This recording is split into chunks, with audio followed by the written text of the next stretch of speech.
All right. Hare Krishna, everyone. You're welcome. So let's start.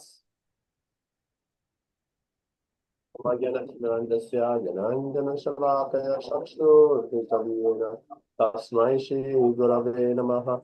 Shri Chaitanya Manobishtam Stapitam Yena Bhutale Swayam Rupa Padamayam Tadati Swapadantitam Vandeyam Shri Guru Shri Yukta Padakamanam Shri Guru Vaishnava Shri Rupa Sagajata Sagana Raghunatam Sadidam Sadhaitam Savadutam Parijana Sahitam Krishna Chaitanya Devam Shri Radha Krishna Pada Sagana Lalita Shri Vishaka Vitamsta He Krishna Karuna Sindhu Dina Bandhu Jagapate Gopesha Gopika Kantara Kanta Namastite Tapta Kanchana Gorangi Radhe Vrindavanishwari Vishabhanu Sute Devi Panama Vedante Vanchaka Pataru Vyastatipa Sindhu Vyaivacha Patitanam Pavanebhyo Vaishnavebhyo Namo Namaha Jai Shri Krishna Chaitanya Prabhu Nityananda Shri Advaita Gadadhar Shivasadi Gaura Bhakta Vrinda Hare Krishna Krishna Krishna Hare Hare Hare Rama Rama Rama Hare Hare. Hare Krishna, everyone. You're welcome. After a long holiday, we are back. How was your holiday? I hope you all enjoy your holiday. No one is responding. Whereas we all have exams from exam. And also the whole month is exams. Oh, and we will receive guests in the temple. So much guests here and there, you know. Yeah, don't worry. By the way, mercy of Guru and Krishna, everything is going to work for our favor, okay? So let's continue. And so we stop at the 1519. We're almost going to the last verse of chapter 15. Then that's where we stop. Then I gave you assignment to give presentation on chapter 15. Are we ready? Who is ready for the assignment? Who want to give some presentation? Or we are not ready? I'm ready. We're ready. Okay. Are we all ready? Mother Tripura, you said something, we didn't hear you. Prabhuji. You are ready? Oh, that's wonderful. Actually, that is wonderful. Nice to hear that. Okay, let's start. I'm going to give you 3 minutes because we only have 20 verses in chapter 15. So you're going to have 3 minutes for your presentation. Impossible. It's 10 minutes. You need 10 minutes for 20 verses, Mother Niharika. The explanation is longer, Prabhu. Ah, okay. And you did not tell us in the beginning. So you should have told us in the instruction that it's only going to be 3 minutes so that we can process our explanation within 3 minutes time. Okay, so what I'm going to do is that we will take in between 5 minutes. We have a guest with us here. Deepika, are you there? On your camera. Let's see your face. Hey, Hare Krishna, Mother Deepika, are you there? Don't hide. Nobody hides in our classroom. Where are you? Open your camera. Hare Krishna, Mother India, you are coming. We are welcome. Oh. Mother Deepika, are you there? Okay, she seems not responding. Okay. Can we join? You're welcome, please. You're welcome. Hare Krishna. So today's going to be presentation. Bhakti in Trinity. Oh, Hare Krishna, Bhakti Trinity, how are you? Hello, I'm good, thank you. Yeah, today's presentation, so you're going to listen to all the wonderful learners here. They're going to give their wonderful presentations. Okay, Oh, okay, Yeah, so you let's start. Who's going to go first? open. I'll go first. Okay, Madam Nyarika, so let's start. Do we agree for 5 minutes? Or 10 minutes? How many minutes do we need? 7. Okay, 7 minutes. Okay, 7 minutes. Thank you, Okay. Prabhu. Madam Nyarika, are you okay with 7 minutes?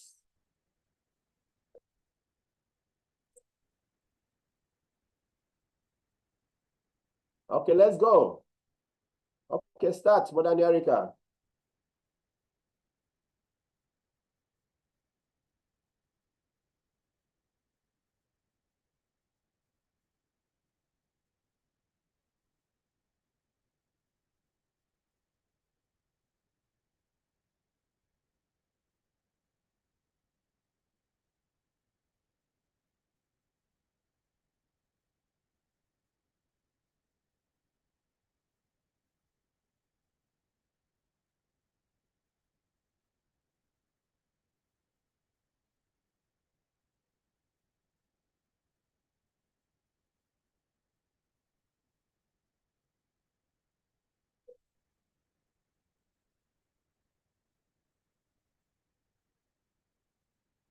Can you see my screen? Yeah, we can see your screen. Should I start the time? Wait, let me just put it to presentation mode. Okay. Now you can start, Prabhu. Okay, go ahead. Okay, so I offer my humble obeisances to all my gurus and my Shiksha Guru. If not because of him, I will not be here today. So, Hare Krishna, everyone. So today we're going to talk about Srimad Bhagavad Gita, chapter 15, the Yoga of the Supreme Person. So this is going to be a summarization and instructed by His Grace Kavikarna Puradasa and presented by your servant, Niharika. And then, so we first begin as to why this chapter has been titled the Supreme of the Yoga, the Yoga of the Supreme, or Purushottama Yoga. So why is it titled that way?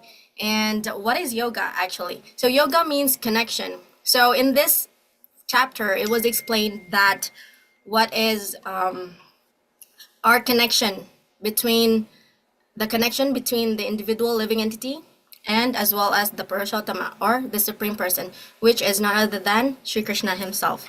So in this chapter, I have divided it into 4. First one is Ashvata, second one is Atma, third one is Sabhakarana Karanam, and the fourth one is Purushottama. So let's go first with Ashvata.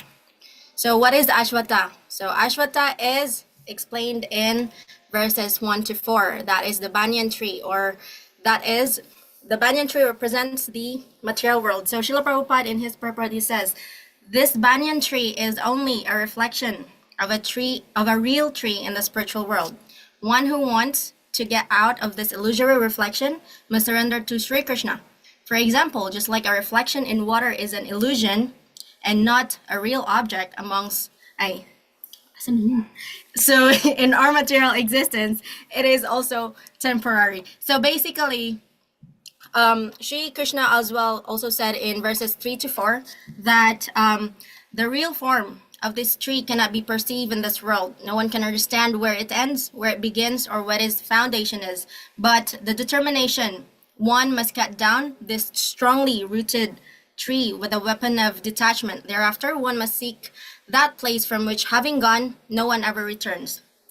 And there surrender to the Supreme Personality of Godhead, whom everything began and from whom everything has extended since time immemorial. So basically, in whole Bhagavad Gita, surrender has been mentioned a lot of times. So even like during the times before Sri Krishna taught Sri Arjuna the Srimad Bhagavad Gita, Sri Arjuna has to surrender. So Sri Arjuna says, Shishasteham sadimam ton papanam. I am your disciple, a soul surrender unto you. So we must all surrender to Sri Krishna in order for us to gain knowledge about him. And in connection with this one, we are going to talk about Atma now. So Atma is in verses 5 to 10. So Atma is like explained here that in the verses 5 to 10, the soul transmigrate from one body to another. And Srila Prabhupada said in the purport that a living entity takes in on different bodies, but he forgets his previous body just as a person forgets his past dreams. I don't know if any one of you has seen The Matrix. So The Matrix actually explains this part of this chapter. So basically in The Matrix, there was like a plug in every people. And when you pull out that plug, then you wake up in the dream. And then you become the real person, or you realize that you are actually in Maya. So that is, if you want to know more about it, you can watch The Matrix. It is about Dharma. So, and then we move on to the next part. Sorry, I had to cut some stuff because of the time. So we have here Sarvakarana Karanam. So what does it mean? Sarvakarana Karanam. So Sarvakarana Karanam means the cause of all causes. So it was explained here in verses 12 to 15 that Sri Krishna is the source of everything. And also he says here that Sri Krishna explains that he is the source of all energy in the universe, the light of the sun and the moon, the digestive fire, and even memory and intelligence. He says in chapter 15, verse 15, I am seated in everyone's heart, and from me comes remembrance, knowledge, and forgetfulness. So that explains the verses 12 to 15. And then we have the last one, which is the Purushottama. And that explains that Sri Krishna saying that there are two types of people. That one is, entities. One is fallible and the infallible. So fallible ones are the conditioned souls. So that is us in the material existence. And then the infallible ones, those are the ones in the spiritual world already. But Sri Krishna says in these verses as well, in verse 18, he says, because I am transcendental beyond both fallible and the infallible, and because I am the greatest, I am celebrated in both Vedas and in the world as the supreme person. So basically this explains Sri Krishna as the Purushottama. And then we hit the conclusion part. So in the conclusion part, I took from verse 19. So one who knows me as the supreme personality of Godhead without doubting is the knower of everything. He engages himself in full devotional service to me, O son of Bharata. And then Srila Prabhupada says in the purport that in many places, the word bhajati is expressed in the relationship with the service of the Supreme Lord. If a person is engaged in full Krishna consciousness in the devotional service of the Lord, it is to be understood that he has understood all the Vedic knowledge. In the Vaishnava Parampara, it is said that if one is engaged in devotional service of Sri Krishna, then there is no need for any other spiritual process for understanding the Supreme Absolute Truth. He has already come to the point because he is engaged in devotional service of the Lord. He has ended all preliminary processes of understanding. But if anyone, after speculating for hundreds of thousands of lives, does not come to the point that Krishna is the Supreme Personality of Godhead, and that one has to surrender there, all his speculations for so many years and lives is useless waste of time. So that is all for everyone. Thank you so much. Hare Krishna. Thank you very much. Sorry. That was not really I did enough a for wrap you, because okay. you said 7 minutes. It was I know. supposed to be Thank you 10. very much. Thank you very much. I understand. Thank you very much. Okay. Okay, so who is going next? I'll go next, Prabhu. Please, I hope we're taking note of some of we should take note of, because you can never tell who you are going to give feedback to. So please listen attentively to your fellows presentation and take notes, because I can just pair you with anyone to give feedback to. So please take notes. Listen attentively to everyone's presentation. Very important. Okay. Okay, let's continue. Can you hear me, Prabhu? Can you see my screen? Yeah, we can see your screen. We can hear you. Okay, I'll start my presentation. I will not be using like a PowerPoint format for tonight. I will be using like a poster format for a specific graphic later. So, okay, let's start. Okay, so my presentation for tonight is a summary of chapter 15, the Yoga of the Supreme Person of Srimad Bhagavad Gita. Okay, so I will be using the syllabus provided in the student handbook. So if you want to follow along, just open your handbook, okay? So let's go to the first portion of chapter 15, or becoming detached from the material world, verses 1 to 5. So here you can see the image of the banyan tree, because that is the main subject of this portion. Okay, so we have here the banyan tree. According to Krishna, the entanglement of this material world is compared to a banyan tree. The tree of this material world is only a reflection of the real tree of the spiritual world. So one who knows this tree is a knower of the Vedas. That's according to Krishna. So meaning that the banyan tree is used as a symbol of the spiritual world. And as you see here, we have a water, and when it comes to water, you'll see a reflection of a real thing. So the reflection of the banyan tree is equivalent to the material world. Okay, so the spiritual world is being copied, or there's an exact replica of the spiritual world, and that is the material world that is being reflected in the water. Okay, to fully understand the symbol of the banyan tree as to the material world, let's dive down, let's break it down. Okay, so we have here, I got this poster from Krishna.org. This is not my own work, just saying. So we have here the spiritual world on top. And according to the verses, the spiritual tree is actually covered or surrounded by a reservoir of water. And this water is real in the spiritual world. But in the material world, this water, according to Srila Prabhupada, is an illusion. It's Maya. And the source of this water that reflects the real spiritual world is the living entity's desire. Okay? So just like as explained, the exact replica of the spiritual tree is that, or the tree in the spiritual world is actually upside down, meaning the roots is above, it's like upwards, it's going upwards. So on the root, we can see here Brahma. So Brahma, the root starts with him because he is located at the topmost planet of the universe. And from there, the whole universe is expanded. And we can see that there are many branches here.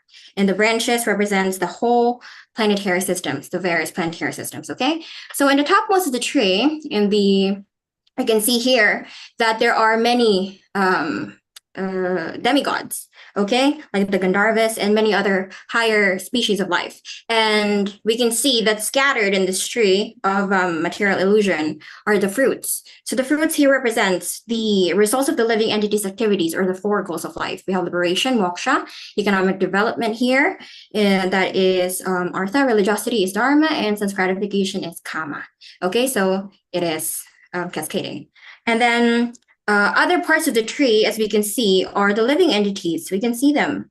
They are doing what they do best, which is to procreate, to kill, to hunt, and to, of course, associate with other living entities. And we have other living entities down here as well, which are the animals.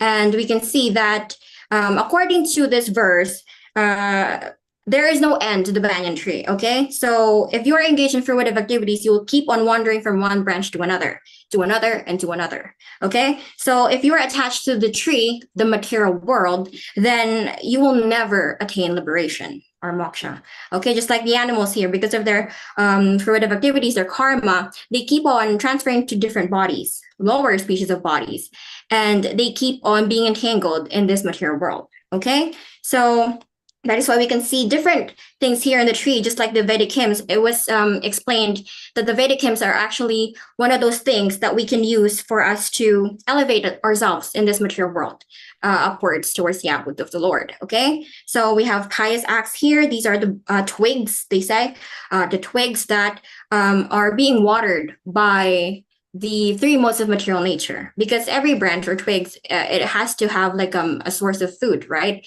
And that water is the three modes of material nature, okay? So those are the parts of the banyan tree. The reason why I'm focusing on this is because the other parts of the chapter, we've already discussed them thoroughly in previous chapters. The banyan tree, however, is something that is only really explained in detail in this chapter. That is why I'm focusing on it, okay? And why do we need to learn these different parts of a tree and their equivalent? Is because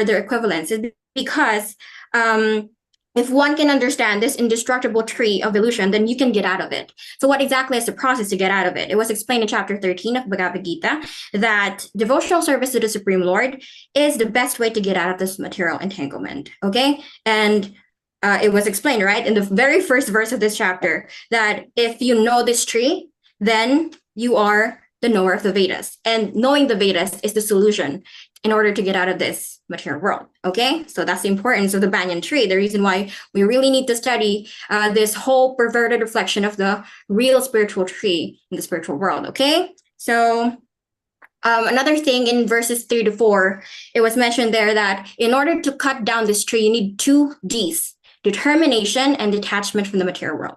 Okay? So I think we fully understand now why the banyan tree is really important when it comes to explaining the material world. Okay? And the solution or the way in order to cut it off. Okay? Then let's go to the next part of the chapter, transmigration. Very simple portion, because here incarnation is explained that the spirit soul transfers from one body to another, just like how air passes through things and carries aromas with it, fragrant or not fragrant. So just like the living entity, the soul is actually not attached to the body. Okay, so your next body is determined by your karmic activities in your previous life, just like how the air passes through different things and attaches on the previous scent and then attaches on another aroma. Okay, so that's transmigration for us. Very easy, right? Because we already know this. It's been explained to us by Prabhu Kavi. On the next portion, Krishna as the maintainer. So here, Krishna again explains to us his many opulences in the universe in order to just really secure his position as the Supreme Personality of Godhead. Okay, that he is the source of the energy that keeps planets in orbit. He is the fire of digestion that digest all the food stuff that we consume. That's Krishna. Okay, so this portion actually also is an additional information as to verse 15 of this portion tells us that Krishna is the compiler of the Vedanta and he is the source of the Vedas, right? Knower of the Vedas, actually. So meaning, we were saying earlier that in order to get out of this material world, in order to cut down the tree, we need to know the Vedas. And the Vedas has a source, and that source is Krishna. He is the compiler and he is the source. So that just confirms what we learned earlier in the previous verses. Okay, so let's go to the summary. Let's go to the last part actually, which is summary of the Vedanta. So here basically Krishna just tells us that in order to really approach him, we need to follow like the 3 stages of spiritual advancement: the Sambandha Gyan, Abhideya, and Pradhyana. Knowing your relationship with your supreme relationship with the Lord, your constitutional position, performing or engaging in devotional service for the Lord, and lastly, reciprocation of the Lord to you, which is the goal of our life as a devotee of Krishna. Okay, so that's the whole portion of summary of the Vedanta Sutra, knowing those 3 stages of spiritual advancement. Okay, so in verse 16, Krishna explained to us the 2 classes of living beings, okay? We have the fallible ones. These are us, living entities, animals, human beings, and different species of life that we cannot perceive in other planets. And then we have another one, the infallible. The infallible are the liberated souls. So these are the entities in the spiritual world that has like an intimate relationship with Krishna, like Srimati Radharani and the cowherd boys. Okay, so what about Krishna? Does he fall under any of these categories? No, Krishna is beyond all of this. According to Krishna, he is transcendental. He is beyond these 2 classes of living beings because he is the greatest and because he is the supreme person. That's according to Krishna himself. Okay, so if you don't doubt this as a fact, then you know the Vedas, according to Krishna. So let's go to the conclusion because we're running out of time, I think. Okay, so for the conclusion, the tree in the material world is only a perverted reflection, meaning that it is temporary, is not real. Okay, it's an illusion. So the origin of this is what is eternal, which is in the spiritual world. Okay, so when you know the Vedas, when you know the purpose of the Vedas, why we learn it, then you are on the right track. So according to Krishna, the purpose of the Vedas, as disclosed by him himself, is to cut down the reflected tree and attain the real tree of the spiritual world. In layman's term, to understand Krishna and to reach his abode. Attain his abode. That is the purpose of learning the Vedas. Okay, so one who engages in Krishna consciousness, engaged in devotional service, already knows the Vedas. And according to Srila Prabhupada in one of his classes in Bhagavad Gita in Calcutta, India, he said that being upside down, just like the tree in the material world, is uncomfortable. Can you imagine if your body is upside down? So this is not verbatim, okay? He was asking his devotees, can you imagine if your body is upside down? How long can you keep doing that? That is an unnatural position for you, right? Being upside down. So similarly, upon knowing that the material world is just a perverted version or reflection of the spiritual world, then how can you simply remain here? That's what Srila Prabhupada said. So real enjoyment and real variety, you can only find those in the spiritual world. Hence, you need to be in Krishna consciousness and you need to engage in devotional service in order to really, really reach the goal, which is Krishna. Okay? So thank you for listening. Sorry for not following the time limit. Thank you, Hare Krishna. Hare Krishna. Okay, thank you very much for your presentation. So, who's going next? I'll do Hindi it. pinalo yung time limit. What did you say? Sorry, Prabhu. No, it's all right. It's okay. We gave time limits.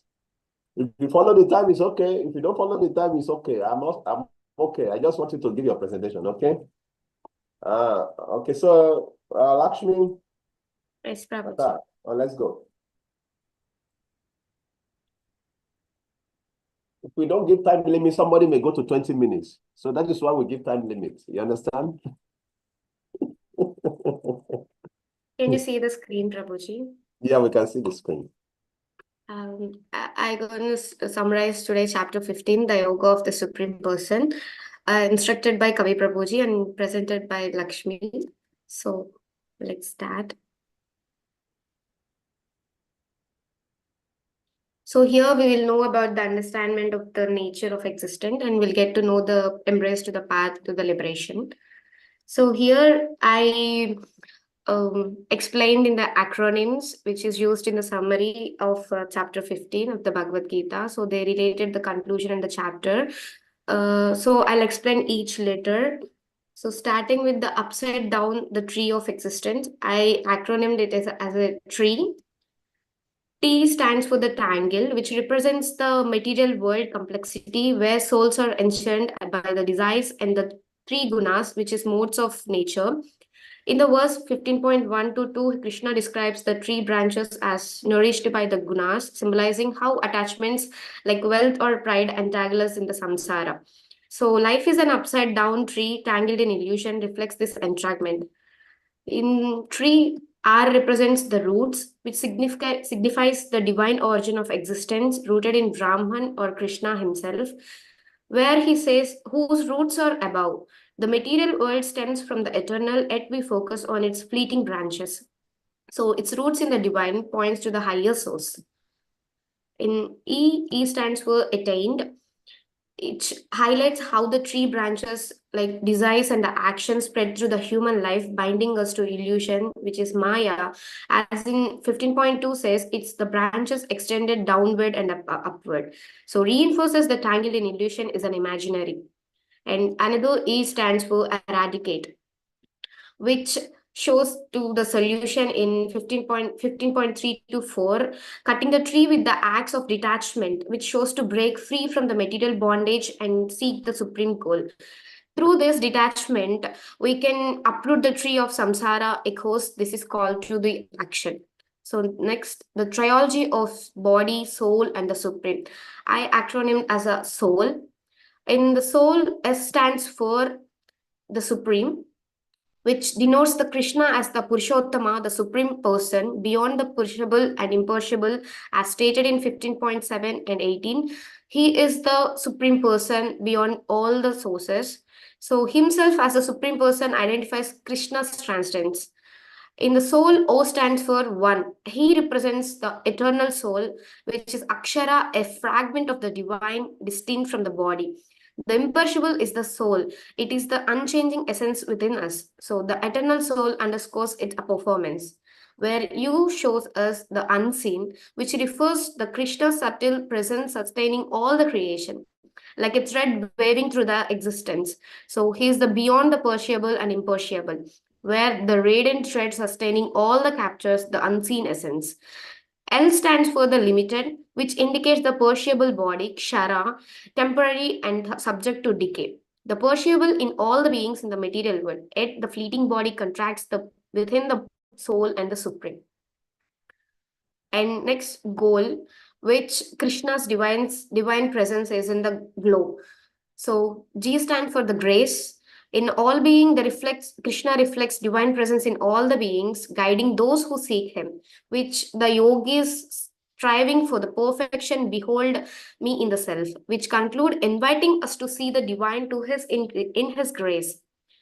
And L stand for light, which points to the Krishna as a source of illumination, which says in 15.12, the light is mine, including the sun, moon, everywhere, and he's everyone. The light of the sun, which exemplifies the radiance. O stand for the omnipresent, which captures the Krishna's all-pervading nature in the 15.13 to 14, which he says, he is the taste of water, the radiance of the moon, which presents in every element and the sensation. Glows in the taste of water, the hum of the universe that reflects in the omnipresence. So W stand for the wonder. He is the wonder that evokes the awe of recognizing Krishna in the creation. He is the consciousness in the all beings, inspiring the spiritual insight. In every moment suggests this wondrous realization, it is Krishna.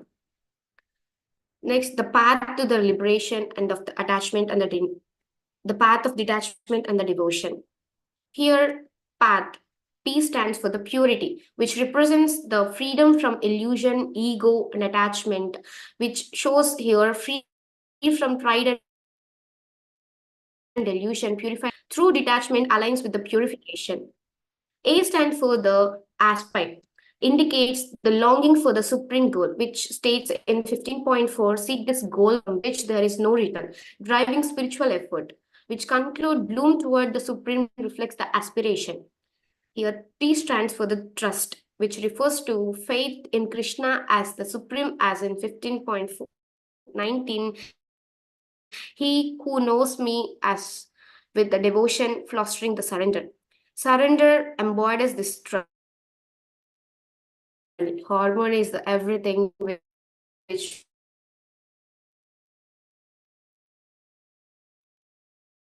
we need to get in. Ritual practice. Stepping boldly toward the liberation implies the harmony. So last, the liberation realm of liberation, the rise. Realize signifies understanding Krishna as Purushottama. He who knows me as a supreme person knows all the things, the key to the liberation. So those who realize him highlights this realization. I stand for the infinite, describes Krishna's eternal abode, neither sun nor moon illuminates it, for he is the supreme abode, boundless and the timeless. His infinite. S stand for the soar, represents the soar ascents to Krishna free from the samsara. The wise attain to the supreme goal, rise to his infinite adore, captures his soaring. E stand for M. In Chinese, also it's called as a liberation, denotes freedom from rebirth. Those who reach it never return. The ultimate emancipation, liberated from the cycle of birth and death, directly ties to this liberation. Which case is Trees set the stage to describe by describing the illusion we must escape, which is upside down tree tangled in illusion. The soul clarifies the players, the body, soul, and the Krishna, fleeting body, eternal soul, and the supreme person. Glow reveals the Krishna presence as a guide which glows in the taste of water, hum of the universe.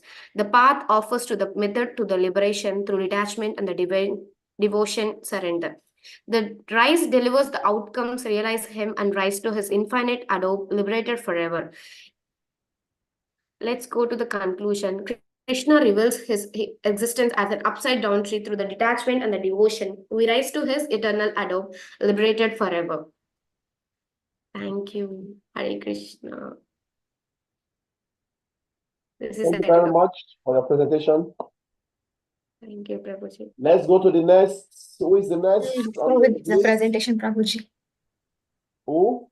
I'll go with the presentation. Okay, Madani Tripura, please go ahead. Okay, I'll share my screen.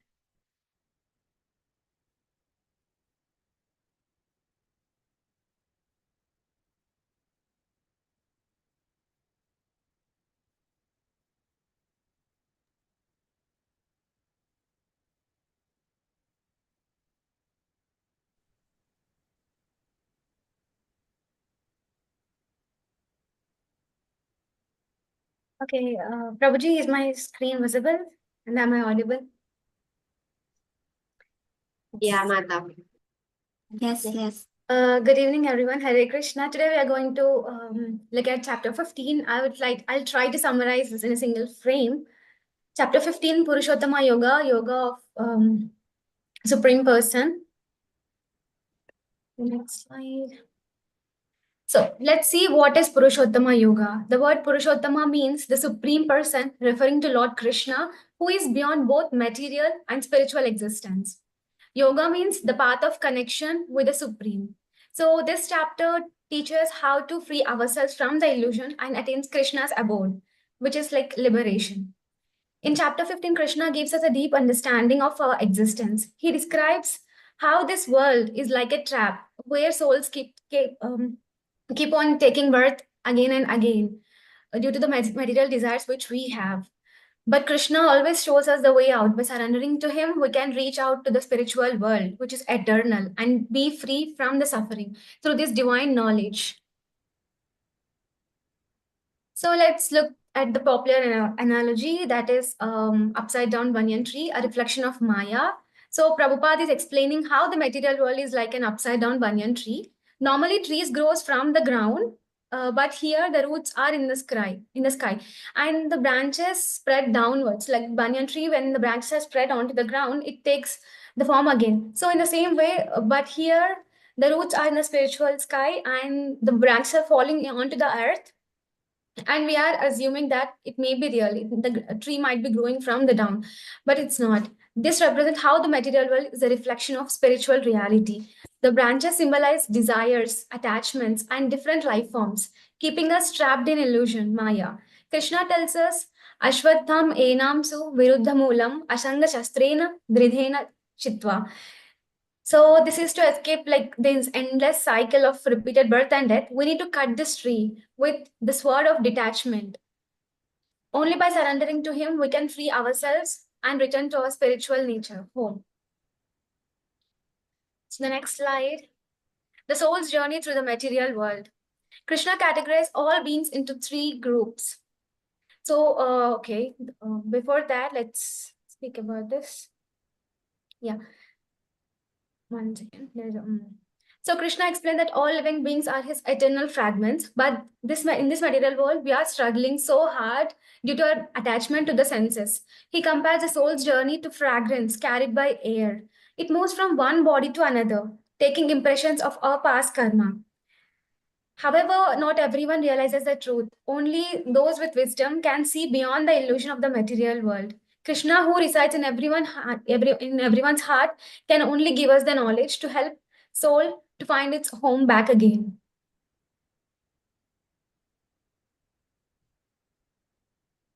Next slide is, yeah.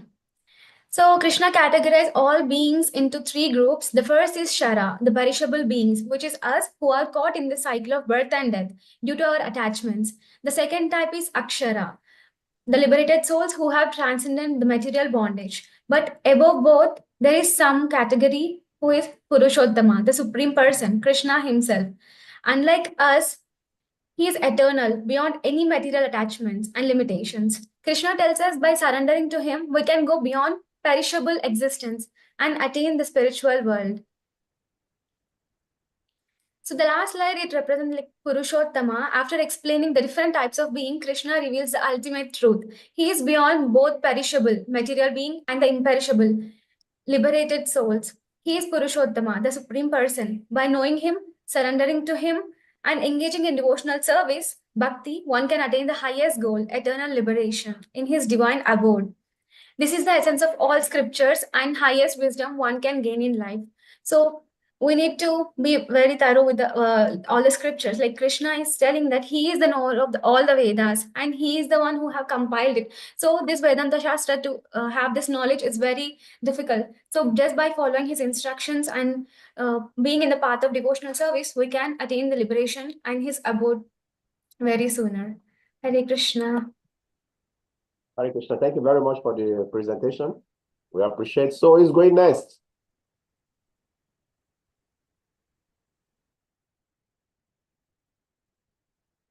Who again is remaining?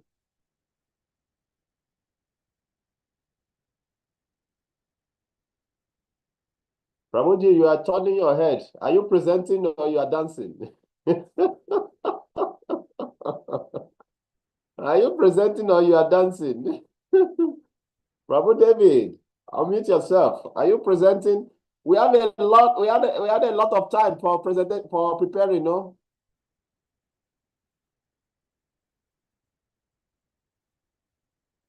Yes, but my presentation went a different direction. When I see what all the mothers put together, I'm almost No. embarrassed. Let us see what you have put together. Let's see. We'll give you 5 minutes or 3 minutes if you want 3 minutes. Let's just see what you put together. Okay. But I might have misspelled some words because I haven't edited it very well. Okay, it's all right. You just so at least assess your progress from the previous one. Okay, let's see if I can post this. No, I'm lost. Okay. All right, so share this. Okay. And Okay, should I start? okay.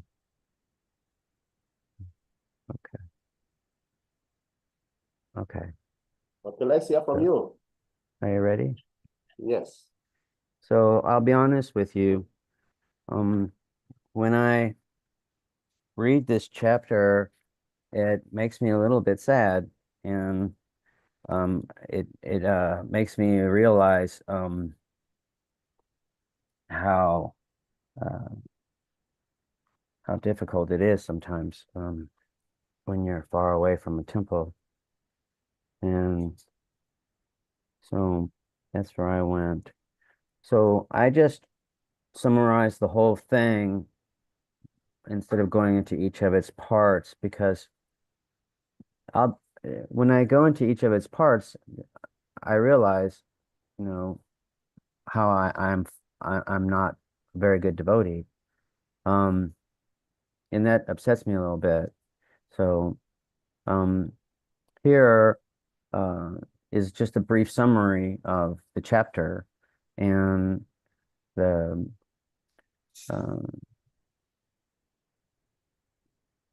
I think that the 3 presentations before me were spectacular in the explanation of the banyan tree and the attachments, and I really liked what Lakshmi did with the letters and the words. I thought that was really creative and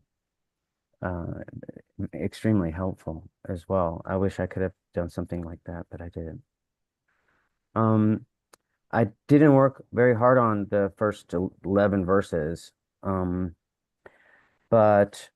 in the 11th verse, it's clearly defined.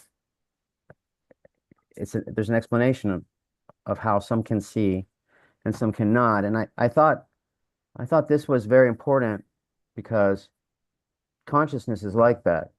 As you become more conscious and more aware, then you see things you didn't see before.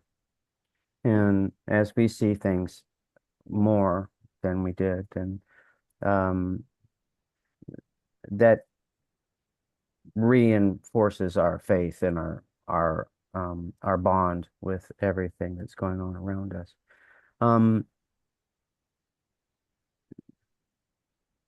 Yeah, knowledge can come in many ways, experience especially.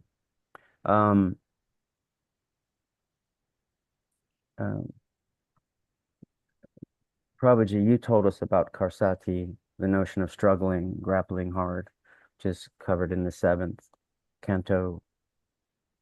And the 12th through the 15th cantos are as Krishna as the maintainer of the universe. And I mean, this stuff was all pretty much, this was well done by everybody else. But these are the reflections I came up with. And there has to be a temple here. I can't do this alone. It's hard. It's hard, really. Every single day is hard. And I fall short of a good devotee. books must be translated into Vietnamese, and more is needed if I'm to stay here longer. And I can't leave really for a while. I need to understand devotional service and find a way to engage in such always. I mean, having devotional service to one's home or to one's family is not exactly the same as the things that are going on in the temple and the outreach and the these things. And I also found thankfulness. I thought a lot about the purports by Prabhupada, and I thought, where would I be without him? You know, where would I be? I mean, what an incredible being, and I can't even imagine my life without his guidance. And I'm also thankful to Kavi Karna Haradas and all my classmates and devotees in Manila who have helped me, because how would I ever understand anything? People didn't tolerate me a little bit. So thank you very much. That's all I got. Thank you very much for your wonderful presentation. So it's okay. Very nice your presentation. Don't feel shy. Just the more you come out and present whatever you have with you, the more you will improve, and like you see what others are doing, then you can learn from them. I remember when the first time Lakshmi came in, she doesn't really know what to do and what not to do, but now she's doing very nicely because she saw what others are doing and she's trying to follow. So don't feel down, or just whatever. Next time, just try your best like you did now. Put things together and come and present based on your understanding. And if you want to improve in your presentation, as we are going through the classes, may take notes, write down some points that I reckon with you, take notes, and then try to understand the summarization. When I'm going to give summarization of chapter 16 today. You should see it and take note from there. And so when we are going to give your own summary, then you can borrow lead from that. So thank you everyone for your presentation. I really appreciate your time. For those who really work hard to make the presentation, and you will never know what you are doing now until in the future when you reflect to see what you are doing now. Then you will really appreciate what you have done so far. So, yeah, Mother Ashaya, you will ask a question because I want to continue from the other point. Hare Krishna Prabhuji, I have a 2-minute presentation only. Okay, so go ahead.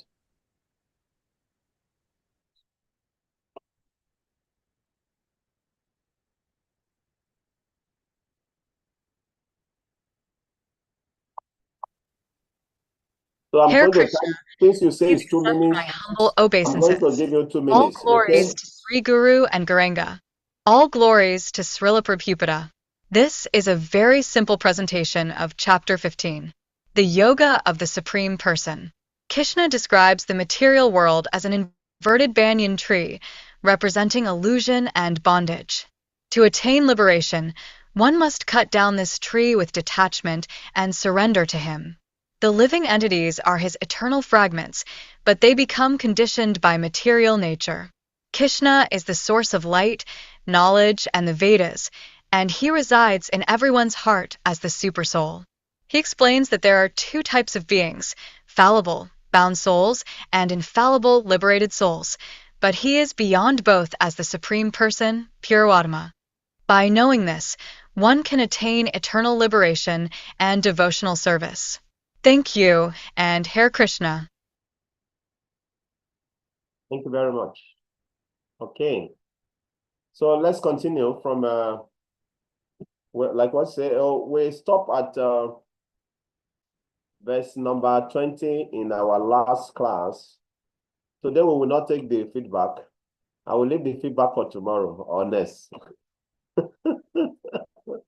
to refresh our memory back. Okay. So, but I just want us to quote immediately straight to studying the Bhagavad Gita again. Okay. I don't want us to spend all our time for this today. So thank you for your presentation. I really appreciate. And let's quickly go back into the Bhagavad Gita immediately. So we'll just quickly read the last verse of 15. Then we will go into chapter 9 and 16 from there. Okay.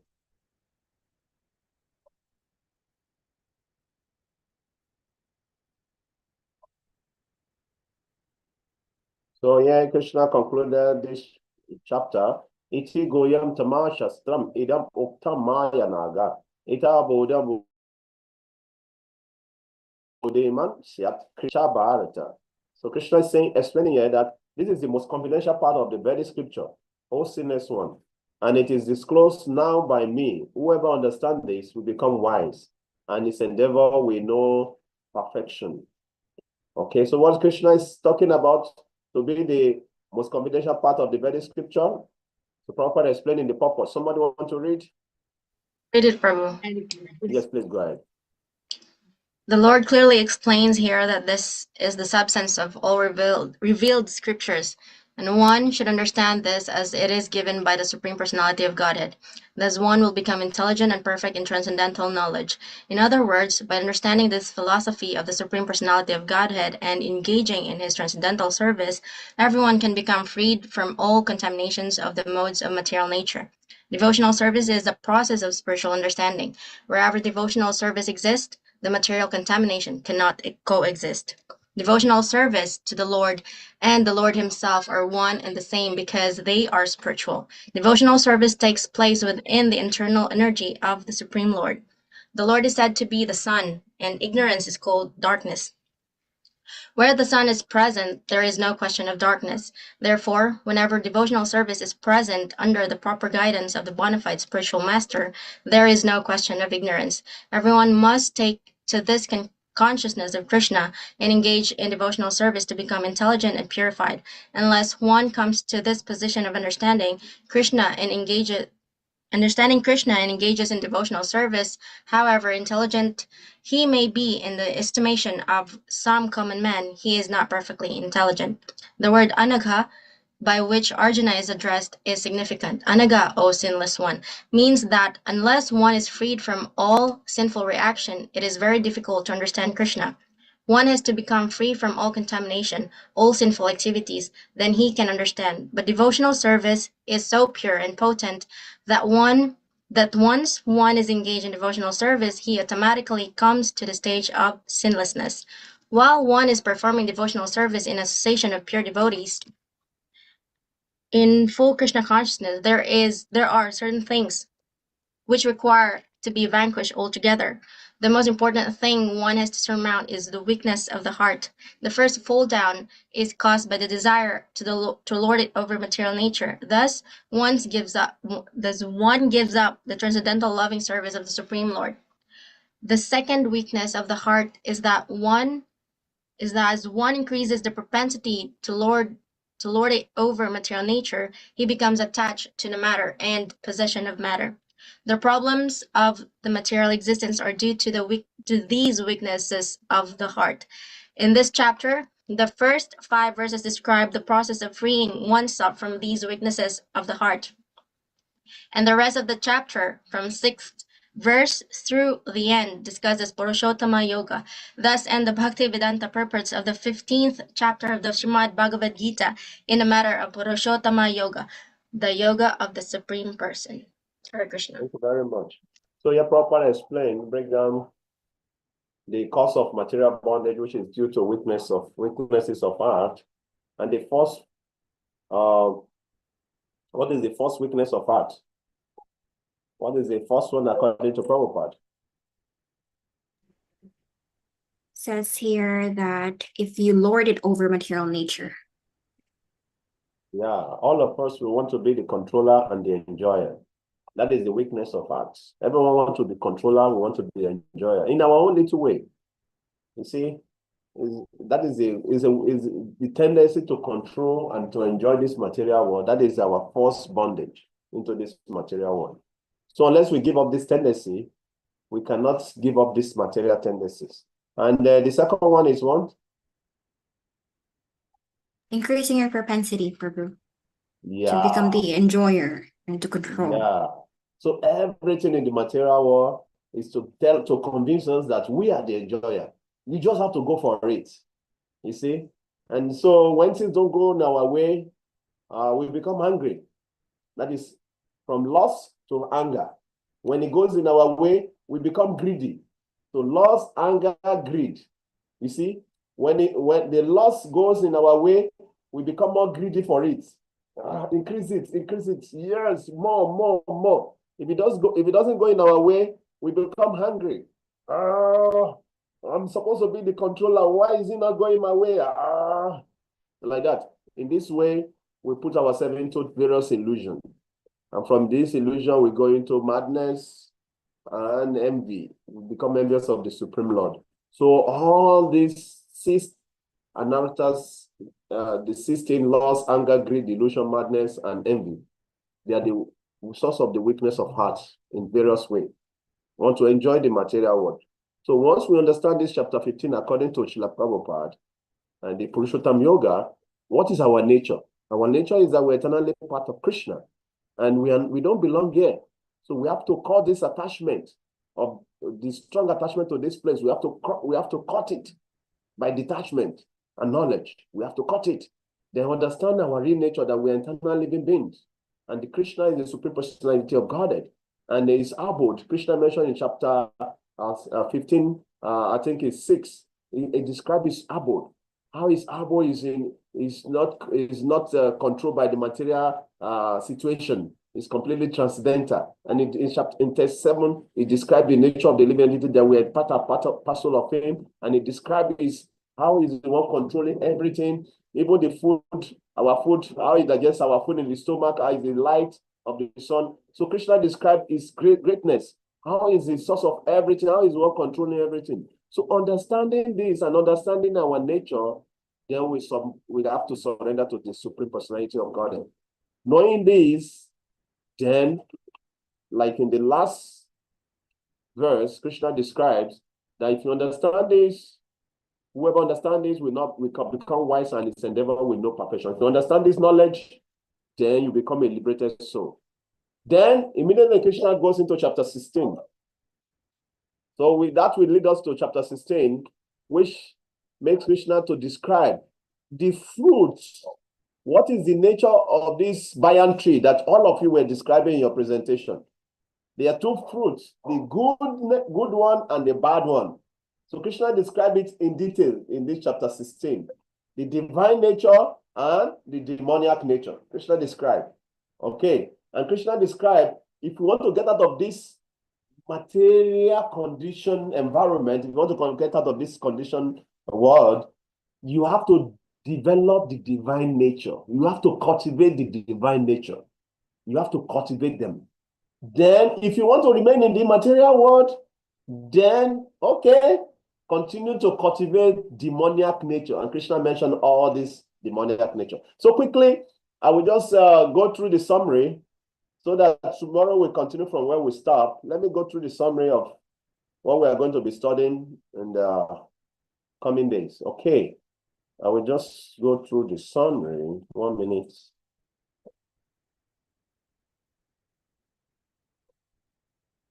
Can you see my screen? Yes, we can. Okay, so the divine and demoniac nature, that is chapter 16. So in the previous chapter, Krishna described the banyan tree, the material world, but its fruits have not been described. So in this chapter, Krishna described the fruit which are of 2 varieties, good fruit and bad fruits. Okay, which the good fruit cause liberation, and the bad fruits cause bondage. Okay, so in text 1 to 9, Krishna described transcendental and demoniac qualities. So we are going to dive deep. We're not going to rush this from these verses 1 to 9. We're not going to rush it, because just like in chapter 13, Krishna explained those qualities that he called knowledge. Similarly, did the same thing here also. So we are going to actually we're going to do a little bit analysis here. We're going to compare some of the quality Krishna described here with the one we studied in the chapter 13 also. We're going to compare. We'll do some analysis, okay? Then in text 9, in verse 9 verses, Krishna described the demoniac nature. And then in 6 verses, the remaining 6 verses, 19 to 24, Krishna described the result of demonic activity and the choice of elevation or degradation. So Krishna dived deep. I won't take the body of a cat and the body of a dog because you don't want to surrender to the supreme authority. You don't want to develop divine qualities. So you glide down and down to the lower species of life. Okay. So yes, I already mentioned this. So Krishna, in some of these verses, it talk about the goodness, the good qualities, and the demoniac qualities. So there are 26 qualities that Krishna mentioned from 1 to 23. So we're going to study them when we start tomorrow. Okay. Then Arjuna was having doubt in this when Krishna was talking about this, the divine quality and the demoniac quality. And so Krishna, encourages Arjuna. Oh, Arjuna, don't worry. You are born of divine nature. You don't need to worry. You don't need to bother about this demoniac nature. You are born of divine nature, so you don't need to worry. Don't think that by fighting you have become demoniac. No, you are doing your duty. So don't worry about that. Okay.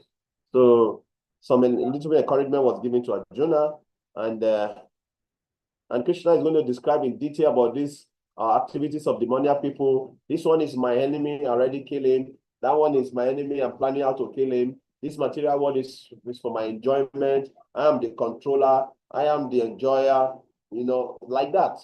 So we're going to really dive deep into this divine and demoniac qualities. Then Krishna treatment of the demoniac quality. What happened? Krishna, although we're going to, in this place also, we're going to discuss and do some group work. Because Krishna said, oh, Krishna is the father of all, he's very merciful. Why did he have to push them down to the body of hogs and dogs? Is that just? Why Krishna is supposed to be the all wonderful, sweet father that is liberated, but still he has to give them such punishment. So we discuss all this when we get there. And then in the 21 to 24, Krishna now described, mind you, there are 3 gates that lead to this hell. Okay, all these demoniac qualities I've described, there are 3 major roots of this demoniac quality, and they are lust, anger, and greed. These 3 things, they are the major, they are the 3 gates that leads to hell. So every sane man should avoid this lust, anger, and greed. Okay, so it's your choice. You can develop divine qualities or demoniac qualities, your choice. So when we say demon doesn't mean someone who has a horn and has a tail. It's about the qualities you exhibit. Your quality makes you a demoniac or divine. So if you are proud, you are violent, and you are greedy, lustful, these are the demoniac qualities. So when we talk about demons, it's not about, after all, Ravan, when you hear the story of Ravan was very nice husband to the wife, Madondari. Actually in India, there was some people that started coming up and started describing the greatness of Ravan. How Ravan also was a good person. Not that Ravan is it's not the way the scripture, that depict him is not such a bad guy like that. It's also a good person. And what makes Ravan a demon is because he didn't surrender to Lord Ramachandra, the supreme personality of Godhead, and he kidnapped his wife because he's a demon. And that is why he's a demon, because, he tried to usurp the property of the Supreme Lord, enjoy separate from the Lord, and being greedy, lustful. So these are because of this demoniac tendency. That is why it's condemned in the scripture. So we should understand that when we talk about demoniac nature, it's our tendencies. And these tendencies, they are inside us. In this age of Kali, this divine and demoniac quality, they are inside our mind. They are there. So they're like two dogs barking. So which the dog you feed the most will be the one that will bark the most. If you are feeding your divine quality, then the divine quality will become more and more conspicuous. But if you feed more of the demoniac qualities, then you become more and more. So it's like that. So they are like two dogs. So if you starve one, then you become more and more weaker. So like that. Okay. So these are what we're going to discuss in this chapter. And Krishna now mentioned at the end of this chapter that if you don't follow the scripture, then there is no happiness for you. Okay? If you know perfection, na sukam, na siddhim, na sukam, na paramgati. If you don't follow the scripture, you will not be happy, you will not get liberation, and you will not get perfection. Okay? So that is it. So this is what we're going to do in chapter 16. We're going to go through all this. So this is the end for today. Any comments, question? Quickly, we take, then we'll continue tomorrow.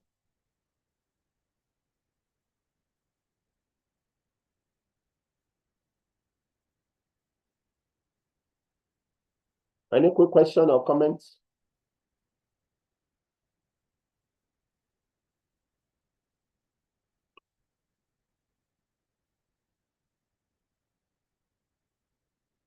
We have a very wonderful, we have a guest among us today. He used to follow me in Nigeria. Sister Uju, how are you? Are you there?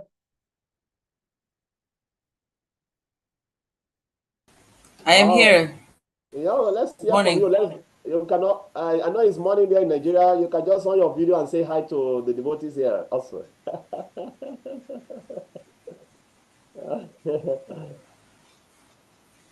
Nice to see you after a long time.